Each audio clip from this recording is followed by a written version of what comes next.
important is this. It's called a quaich. In Gaelic it comes from the quaich, meaning drinking cup. You'll see thousands of these on sale in the shop, but no one understands the significance of this. So I'm going to introduce a simple tradition. I'm going to be friends with this man here. Stand up, look at a whiskey drinker. Right. I want to make friends with this man. So how do I do it? I offer him a drink of whiskey, but I offer him it in a quaich. You put some whiskey in here, and I hold the cup in this fashion, and I drink from this side. I offer the cup to him, and he takes it the same way and drinks from the other side. And now we're friends. That's it, isn't it? But how we did it was by the simple. Because the idea is that when you hold this cup, you can't defend yourself against attack. And likewise, when you offer the cup to someone else, he can't grab a knife from his belt to attack you. And that's really the significance of these two lugs. So if someone had offered you a drink of the quaich in the 18th century, and you had taken it with one hand, that was an insult to your host. You always took it from both lugs, like so, and passed it round. That's the old tradition of that. Now we always like to finish this show off with a bit of a bang. So we're going to finish off with the musket. But before we take it outside and demonstrate the firing of this musket, let's explain how it was actually used. A brown bess musket was used both by Highlanders and Redcoat soldiers. It fired a lead bullet. Now the bullet itself, being made of lead, was a pretty nasty thing to be hit by. And like most armies, the Highlanders took time to build up cartridges. If they could, they built a paper cartridge like this, and in the top of the cartridge was the lead bullet. The bottom was filled with gunpowder. To fire this gun, he would bite the end of the cartridge off and put some gunpowder into what we call the flash pan.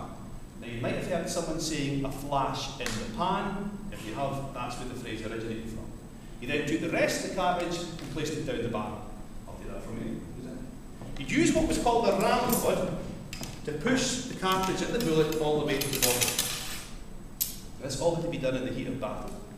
Then replacing the ramrod, in theory the gun was ready to fire. Pulling back the hammer, he squeezed the trigger.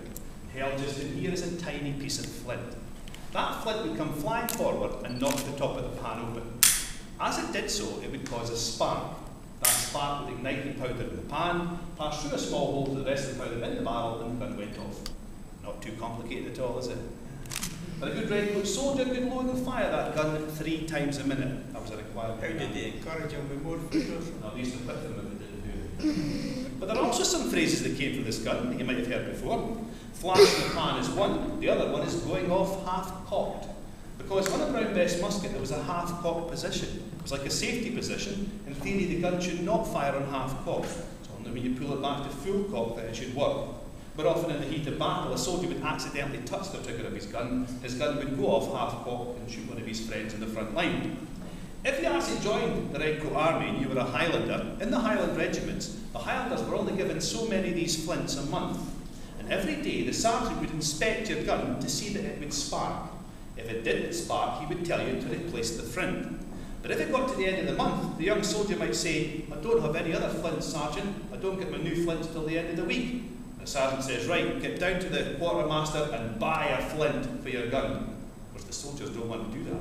So the soldier sits all night and tries to resharpen his old flint before the inspection the next day. And often he would cut his fingers as he walked away. The next morning, the sergeant would inspect the soldier's gun, and seeing the flint sparking, he'd also see his fingers and how they were cut, and he knew that he hadn't spent money on his gun. So the sergeant would give him a nickname. He was called a skin flint. That's where that name came from. But the one phrase you will be familiar with was when you fired the gun, you held it so close to your face, the gunpowder would explode, and it would burn the side of your face. To avoid that discomfort, although Redcoats weren't allowed to have beards, they would have grown their facial hair down each side of their face to protect them. Redcoat soldiers called their facial hair side burns, and that's where that phrase came from. So these are all phrases that originated from this weapon, the brown bess musket. So it's suitable to finish off with this. So what I'm going to ask you to do is make your way down to the steps, front of the house. We'll demonstrate the fire of the gun to finish off the show. Folks, if you'd like to follow my friend, I'll do it, and thank you very much for your time. Thank you.